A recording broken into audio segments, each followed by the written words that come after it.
যতটুকু আমি ঘুরে দেখেছি শারীরিক নিরাপত্তা পরিস্থিতি এখন অনেক ভালো আছে, সবাই নির্বিঘ্নে নিশ্চিন্ত ভোট দিচ্ছে।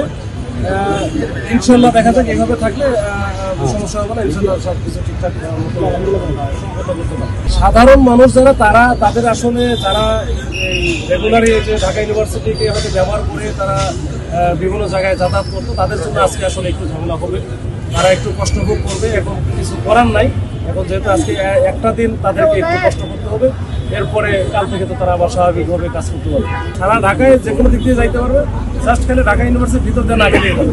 এটা আসলে নিরাপত্তার সাথে এটা করা হয়েছে। যারা অনেকে আছে যাদের কার্ড নাই বা তারা ঢোকার জন্য চেষ্টা করতেছে, তাদের বিষয়ে কি বলবেন, কি ব্যবস্থা নেবেন? যারা কার্ড নাই তারা ঢোকার চেষ্টা করতে হবে। কালকে রাতে দেখলাম আমরা কপি কার্ড, যারা ভুয়া কার্ড মানে বানাই নিয়ে এরপরে একজনকে ধরা হয়েছে। আমরা ধরেছি এবং ওইটা নিয়ে আমরা কাজও করতেছি।